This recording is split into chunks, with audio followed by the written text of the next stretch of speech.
दोस्तों, हमारे देश में आज के दिन तकरीबन 10 करोड़ टैक्स पेयर्स अपनी इनकम टैक्स रिटर्न फाइल करते हैं।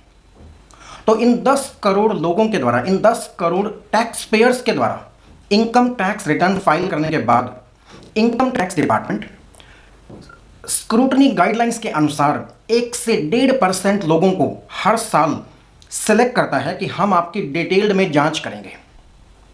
आपने जो इनकम टैक्स रिटर्न फाइल की है, इसके एक एक खर्चे को, एक एक इनकम को, आपकी बैंक अकाउंट्स को, आपके सेल डीड्स को, आपने जितनी ट्रांजैक्शन की हैं फॉर द फाइनेंशियल ईयर, तो वो हम एक एक पॉइंट को जांच करेंगे और इसके बाद हम आपको एक क्लीन चिट देंगे या आपसे कोई और टैक्स बनता है तो वो टैक्स लेंगे।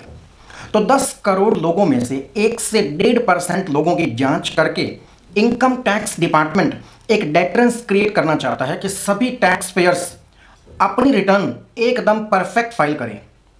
एक कहावत है, a lion without teeth is not a lion. इसी प्रकार से यदि 10 करोड़ लोगों ने अपनी टैक्स रिटर्न फाइल की है और किसी एक व्यक्ति की भी गहराई से जांच ना की जाए, तो हो सकता है बहुत सारे टैक्स पेयर्स अपनी टैक्स रिटर्न में कुछ भी दिखाना शुरू कर देंगे, कुछ भी क्लेम लेना शुरू कर देंगे या कम टैक्स पे करेंगे, ऐसा इनकम टैक्स डिपार्टमेंट को लगता है। तो इसके लिए हर साल 1 से 1.5% लोगों की जांच करना, उनकी टैक्स रिटर्न को बहुत अच्छे से एग्जामिन करना, असेसमेंट करना बहुत जरूरी है। तो इसे कहते हैं रेगुलर अथवा scrutiny assessment.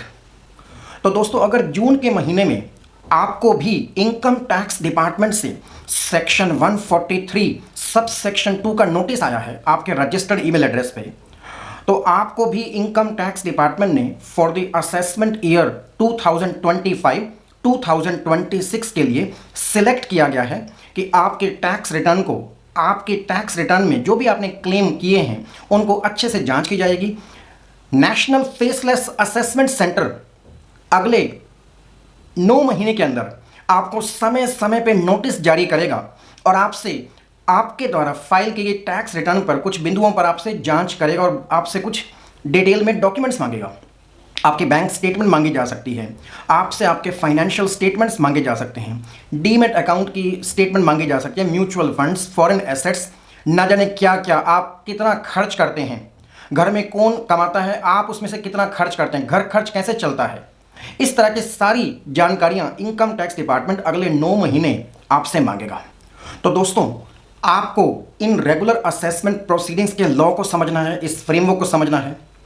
As per our constitution article 265, no tax shall be collected except by the authority of law. तो अब आपको रेगुलर या स्क्रूटनी असेसमेंट के लिए सिलेक्ट किया गया है, तो लॉ के एक एक बारीक पॉइंट का पालन किया जाएगा और आपको चेक करना है कि क्या लॉ को सही तरीके से tax department national faceless assessment centre follow कर रहा है। तो आइए आज के इस वीडियो में हम असेसमेंट ईयर 2025-26 में एक इंडिविजुअल की टैक्स रिटर्न फाइल करने से लेकर इनकम टैक्स डिपार्टमेंट के द्वारा उसकी असेसमेंट कंप्लीट करने तक की जर्नी को इस वीडियो में समझेंगे। और हो सकता है ये टैक्स पेयर कहीं ना कहीं आप खुद ही हों, तो आपको इन प्रोसीडिंग्स को सक्सेसफुली अपनी फेवर में कैसे डिफेंड करना है, इसके लिए आपको कानून को जानना पड़ेगा, इन सारी प्रोसीडिंग्स को ब्रॉडली समझना पड़ेगा। एक टैक्स काउंसिल को भी आपको प्रोफेशनली एंगेज करना होगा। यदि आपके पास समय नहीं है या आपके पास टेक्निकल नॉलेज नहीं है इनकम टैक्स प्रोसीडिंग्स को डिफेंड करने की, इस वीडियो को और इस केस स्टडी को मोस्ट प्रैक्टिकल बनाने के लिए मैं आपके सामने का एग्जाम्पल ले रहा हूँ। ये एग्जाम्पल आपके सामने है। एक इंडिविजुअल टैक्स पेयर है जिसने ITR 2 पर फॉर द असेसमेंट ईयर 2025-26 अपनी टैक्स रिटर्न फाइल की और अपनी टोटल इनकम रिपोर्ट की 1,50,79,150 रुपीज़। इसे हम रिटर्न इनकम भी कहते हैं। जिस इनकम पर रिटर्न फाइल की गई है उससे रिटर्न इनकम कहा जाता है। अब इनकम टैक्स डिपार्टमेंट ने सेक्शन 143(2) के तहत इस टैक्स पेयर को एक नोटिस दिया है और नोटिस देने के बाद सबसे पहले आपको एक एक ड्यू डेट को समझना होगा। अगर आपने ड्यू डेट के फ्रेमवर्क को समझ लिया तो आप अपनी असेसमेंट प्रोसीडिंग्स को बहुत ही सक्सेसफुली डिफेंड करने वाले हैं। एग्जाम्पल आपके सामने है। 1 अप्रैल 2025 से लेकर 31 मार्च 2026 के बीच, जिसे हम प्रीवियस ईयर कहते हैं, प्रीवियस ईयर का असेसमेंट ईयर बनता है 2025-26। तो असेसमेंट ईयर 2025-26 के लिए ए नाम के एक टैक्स पेयर ने, जिसको अपनी इनकम टैक्स रिटर्न फाइल करनी थी 31 जुलाई 2025 तक, और इस टैक्स पेयर ने 25 जुलाई 2025 तक अपनी टैक्स रिटर्न फाइल कर दी। और रिटर्न इनकम कितनी रिपोर्ट की? रिटर्न इनकम रिपोर्ट की 1,50,79,150 रुपीज़। तो 31 जुलाई 2025 की असेसमेंट ईयर 2025-26 के टैक्स रिटर्न के संबंध में यदि इनकम टैक्स डिपार्टमेंट ने आपको स्क्रूटनी असेसमेंट के लिए नोटिस देना है, तो वह notice as per section 143 sub section 2 30 जून 2026 तक ही दिया जा सकता है। 30 जून 2026 के बाद ये नोटिस टाइम बार्ड हो जाएगा, ये नोटिस नल एंड वॉइड हो जाएगा। यानी कि आज अगस्त 2026 में यदि आपको सेक्शन 143 सब सेक्शन 2 का नोटिस आता है, तो ये बिल्कुल इलीगल है, नल एंड वॉइड है, बैड इन लॉ है, आप इसे इग्नोर कर सकते हैं। तो what is it law? Section 143 sub section 2 का नोटिस आने की जो टाइम लिमिट है वो है जिस फाइनेंशियल ईयर में टैक्स रिटर्न फाइल की गई है, उस फाइनेंशियल ईयर के अंत में 3 महीने और जोड़ दीजिए, तो वो डेट निकलती है 30 जून 2026 तक ही आपको नोटिस आ सकता है। नेक्स्ट, अब ये प्रोसीडिंग्स एक टाइम बाउंड मैनर में खत्म करनी होगी डिपार्टमेंट को। तो इसके लिए इनकम टैक्स डिपार्टमेंट आपसे 9 से 10 महीने आपसे डिटेल्स मांगता रहेगा, इफेक्टिवली 9 महीने आपसे कुछ दस्तावेज मांगता रहेगा। आपके रजिस्टर्ड ईमेल एड्रेस पे आपको समय समय पर questionnaires notice under section 142 sub section 1 आते रहेंगे, जिसको आप कंप्लाई करते रहेंगे। तो 31 मार्च 2027 तक इनकम टैक्स डिपार्टमेंट को आपके अगेंस्ट जो भी ऑर्डर पास करना है, जो भी करना है, उसकी आखिरी तारीख है 31 मार्च 2027। इसे अगर कोई असेसमेंट ऑर्डर अप्रैल 2027 में पास किया जाता है, या यदि इनकम टैक्स डिपार्टमेंट 31 मार्च 2027 तक इस ऑर्डर को पास करने से चूक जाता है, तो ये इस प्रकार का ऑर्डर टाइम बार्ड हो जाएगा, नल एंड वॉइड हो जाएगा। तो दोस्तों, आज के इस वीडियो को आपने एक चलती हुई कहानी की तरह समझना है। ए नाम का एक टैक्स पेयर है, फॉर द असेसमेंट ईयर 2025-26 इसने 1,50,79,150 रुपीज़ की टैक्स रिटर्न फाइल करी। इनकम टैक्स डिपार्टमेंट ने इसे स्क्रूटनी गाइडलाइंस के तहत सिलेक्ट किया है कि आपकी टैक्स रिटर्न को हम बहुत ही कॉम्प्रिहेंसिवली एग्जामिन करेंगे। और इसके बाद सफ़र शुरू होता है असेसमेंट प्रोसीडिंग्स का। समय समय पर ए नाम के इस टैक्स पेयर को नोटिस दिए जा रहे हैं, उसे क्वेश्चनियर दिया जाता है, उससे पूछा जाता है कि आपके कितने बैंक अकाउंट हैं, आपके परिवार में कौन कौन है, आपके कितने डीमेट अकाउंट हैं, इंडिया से बाहर कितने फॉरेन बैंक अकाउंट्स हैं, आपने फॉर द असेसमेंट ईयर 2025-26 के लिए कितनी प्रॉपर्टीज़ बेची हैं, कितनी प्रॉपर्टीज़ आपने खरीदी हैं, वगैरह वगैरह। अब ये समय समय पर इनकम टैक्स डिपार्टमेंट के द्वारा पूछे जाने पे अपने जवाब फाइल करता गया। ये प्रोसीडिंग्स 100% ऑनलाइन होती हैं। आप अपने असेसिंग ऑफिसर को आज के दिन देख नहीं सकते। These proceedings are faceless proceedings. आपको समय समय पे आपके रजिस्टर्ड ईमेल एड्रेस पे ईमेल आ जाता है डिपार्टमेंट नोटिस का। आप अपने इनकम टैक्स प्रोफाइल में जाकर भी एग्जामिन कर सकते हैं और वहीं से आपको ये सारे जवाब देने हैं। अब ए के द्वारा कई महीनों तक अपने documents, sale deed, bank accounts देने के बाद नेशनल फेसलेस असेसमेंट सेंटर में बैठे अधिकारी को 3-4 बिंदुओं पर उसने अपना आखिरी मन बनाया है। क्या बिंदु हैं? एक ही बैंक स्टेटमेंट, एक ही सेल डीड, सारे क्वेश्चनियर्स, उनका जवाब पढ़ने के बाद एक ही टैक्स ऑफिसर ने फेसलेस असेसमेंट प्रोसीडिंग्स के तहत एक ऑर्डर तैयार किया है जो वो बनाए बैठा है अपने मन में। वो ऑर्डर क्या है? ये आपके सामने है वो ऑर्डर कि साहब आपने इनकम टैक्स रिटर्न फाइल की है 1,50,79,150 रुपीज़ पर। अब आपसे पिछले कई महीनों से जानकारियां मांगी गई। 3 बिंदुओं पर उसने आपके अगेंस्ट ये सोचा है कि आपने कुछ इनकम छुपाई है। वो टेक्निकली भी हो सकती है, वो नोइंगली अननोइंगली किसी प्रकार से हो सकती है।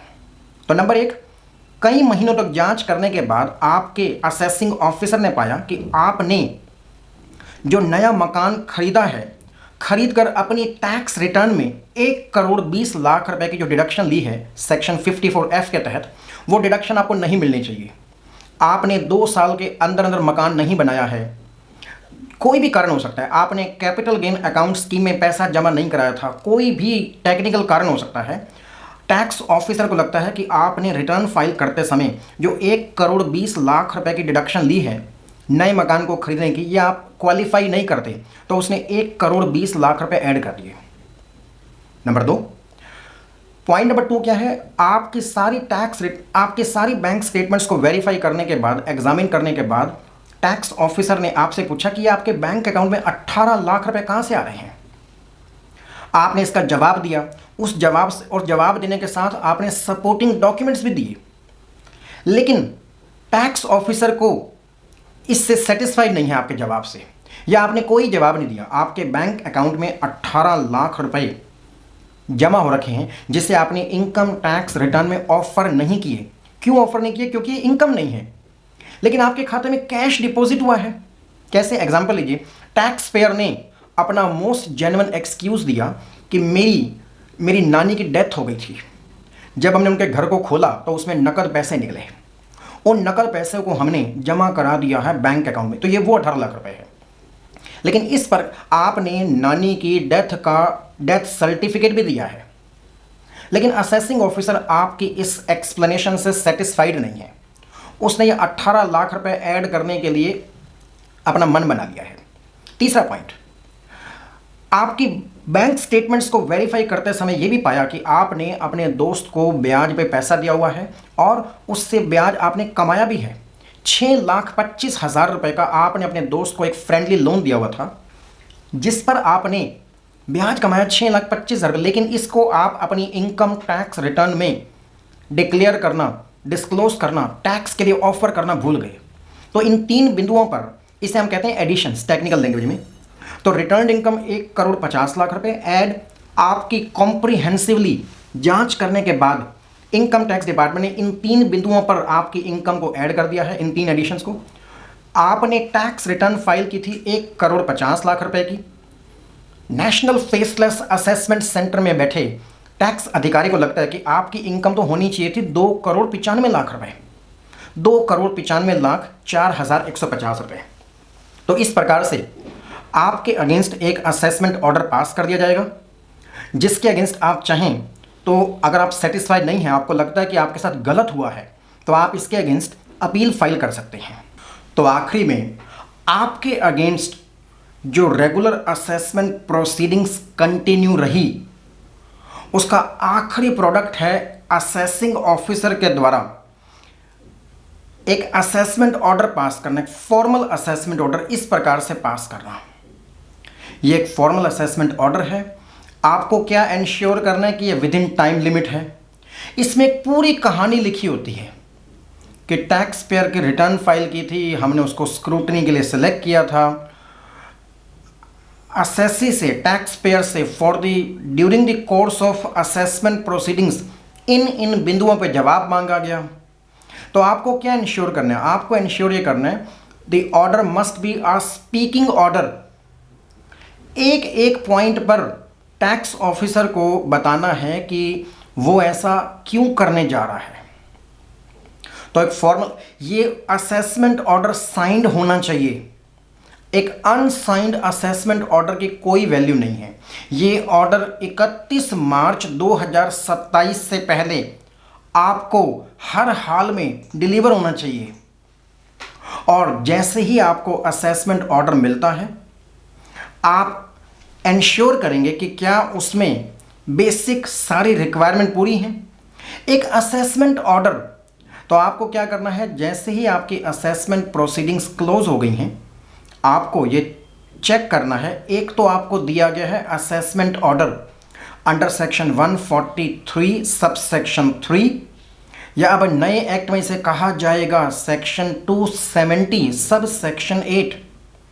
एक आपको नोटिस ऑफ डिमांड दिया जाएगा, जिसमें एक एग्जैक्ट साइंटिफिक अमाउंट कैलकुलेट करके बताई जाएगी कि आपसे अब कितना कितना टैक्स आपसे और ड्यू है आपसे, इंक्लूडिंग इंटरेस्ट टैक्स जो भी आपका निकलता है। तो सेक्शन 156 का नोटिस ऑफ डिमांड होगा, जिसे हम सेक्शन 289 कहेंगे नए इनकम टैक्स एक्ट में। एक इनकम टैक्स का कॉम्प्यूटेशन फॉर्म भी होगा कि आपकी इनकम को, उस पर टैक्स लायबिलिटी को किस प्रकार से कंप्यूट किया गया है। इनकम टैक्स में मेंस रिया इनबिल्ड है। जितना भी इनकम टैक्स डिपार्टमेंट ने एडिशंस किए हैं आपके रिटर्न इनकम में, माना जाता है कि यदि आपको स्क्रूटनी असेसमेंट में असेस ना किया जाता तो ये इस इनकम पे टैक्स लगना रह जाता। आप तो इनकम छुपाना ही चाहते थे, ये तो डिपार्टमेंट ने आपकी रेगुलर स्क्रूटनी की और आपसे ये एडिशनल टैक्स निकाला, ये इनकम आप छुपाना चाहते थे। ये मेंस रिया है, मेंस रिया इनकम टैक्स प्रोसीडिंग्स में इनबिल्ट है। तो ऐसे में income tax national faceless assessment centre ने आपके यहाँ जितने भी आपकी रिटर्न में एडिशंस किए हैं उन पर पेनल्टी भी लगाई जाएगी। अभी पेनल्टी इनिशिएट की जाएगी, तो जिसके लिए पेनल्टी इनिशिएट करने के लिए आपको अलग से एक नोटिस दिया जाएगा। तो ये 4 डॉक्यूमेंट्स असेसमेंट प्रोसीडिंग क्लोज होने पर आपको ज़रूर मिलने चाहिए। तो दोस्तों, अगर आपको भी हाल फिलहाल में इनकम टैक्स डिपार्टमेंट ने स्क्रूटनी असेसमेंट के तहत सेलेक्ट किया है फॉर रेगुलर असेसमेंट पर्पसेस, तो इसमें ज़रा से भी घबराने की बात नहीं है। आप एक एक बिंदु पर जवाब देंगे। सबसे बेहतर होगा आप किसी टैक्स काउंसिल को एंगेज करें। आप अपने आप से इन प्रोसीडिंग्स को हैंडल ना करें, क्योंकि tax proceedings entirely different jurisprudence पे चलती हैं। आप इसके लिए टेक्निकली इक्विप नहीं हैं, तो इसे खुद से हैंडल ना करें। हायर ए टैक्स काउंसिल। अगर इनकम टैक्स डिपार्टमेंट ने आपको नोटिस दिया है तो समय समय पर उनके द्वारा मांगे जा रहे जवाबों को दें, और आखिरी में जो भी असेसमेंट ऑर्डर पास होगा, यदि आप उससे सहमत नहीं होंगे तो कोई दिक्कत नहीं है, आप उसके अगेंस्ट आगे नेक्स्ट लेवल पर अपील कर सकते हैं इन नेशनल फेसलेस अपील सेंटर। तो आज के इस वीडियो में मैंने आपको बताया कि 10 करोड़ टैक्स पेयर्स जब रिटर्न भरते हैं तो उसमें से 1 से 1.5% टैक्स पेयर्स के साथ जो रेगुलर असेसमेंट प्रोसीडिंग्स किस तरह से from A point two Z point कैसे वो कंप्लीट होती हैं।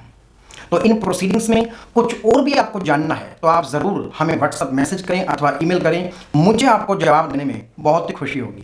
Thank you so much. Thank you.